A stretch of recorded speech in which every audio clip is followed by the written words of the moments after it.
Hello everyone! Welcome back to Canada Immigration Daily, your trusted source for the latest news and updates on Canadian immigration. We hope you're having a great day. If you find this information valuable, please take a moment to like, share, comment, and subscribe to our channel. Don't forget to hit the notification bell so you never miss an update. Major restructuring at IRCC. Over 3,300 jobs cut and 7,000 employees demoted in 2025. In a dramatic shift, Immigration, Refugees, and Citizenship Canada IRCC is undergoing one of its most significant transformations in recent history. Over 3,300 employees have lost their jobs, while nearly 7,000 have been demoted to lower pay grades. This restructuring is part of a broader strategy aimed at controlling the intake of temporary residents, but it has raised critical concerns about the efficiency and future stability of Canada's immigration system. In today's video, we'll explore why these job cuts happened, how they impact immigration processes, and what it means for you as a prospective immigrant or current resident. Make sure to watch till the end for all the details. If you're enjoying this content, remember to like this video and subscribe for more updates. Why did the government cut IRCC jobs? At the core of this shift is the 2025 to 2027 immigration plan, which was introduced to address rising pressures on public services, housing shortages, and infrastructure strain.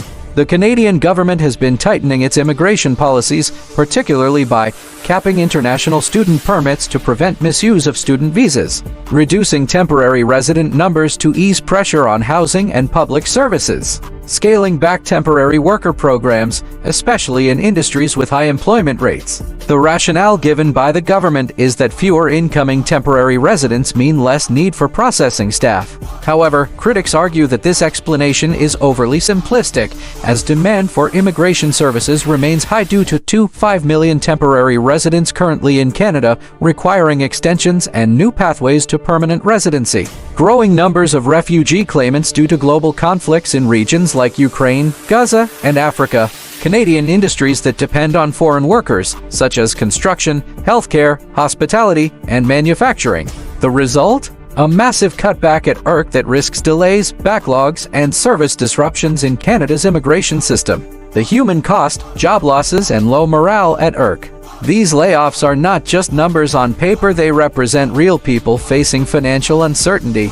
Employees at IRCC, many of whom have dedicated years to public service, are now experiencing job insecurity, reduced salaries, and an uncertain future. Union leaders have been vocal about the lack of transparency in the decision-making process, with grievances filed against the government for failing to follow proper workforce adjustment protocols. The result? Plummeting morale within the department as skilled staff leave, causing even greater disruptions in processing applications. For example, some workers must now reapply for their jobs, but at significantly lower pay scales. Others have already left, creating critical gaps in expertise and further exacerbating immigration delays.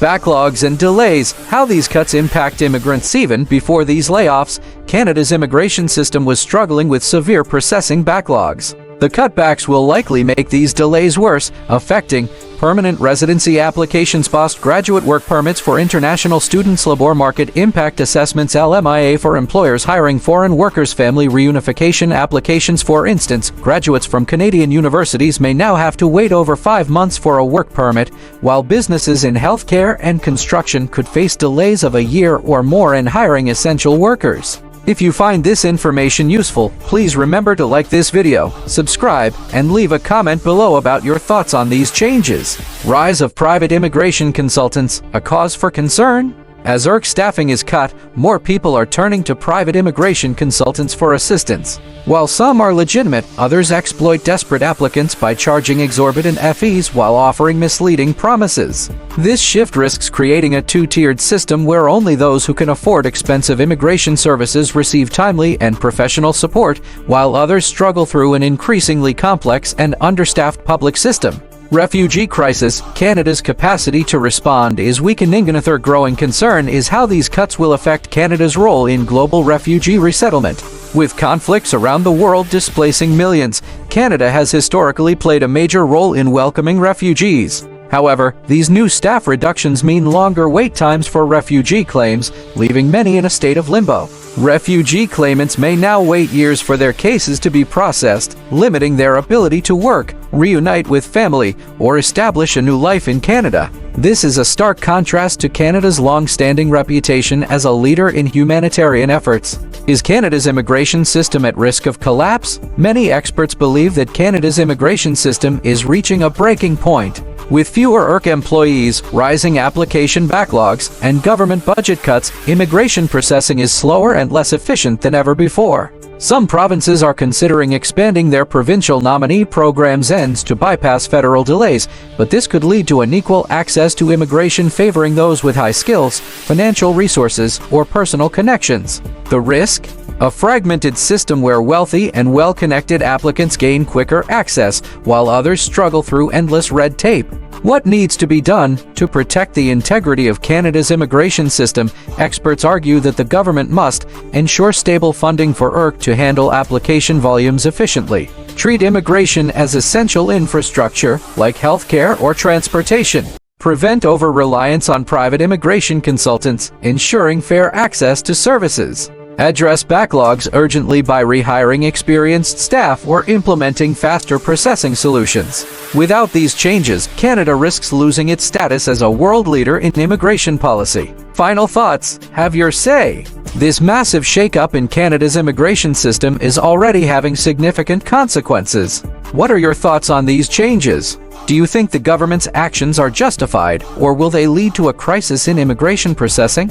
Let us know in the comments below. If you found this information useful, please like, share, and subscribe to stay updated on the latest immigration news. Thank you for watching Canada Immigration Daily. We'll be back soon with more updates. Take care, and see you in the next video.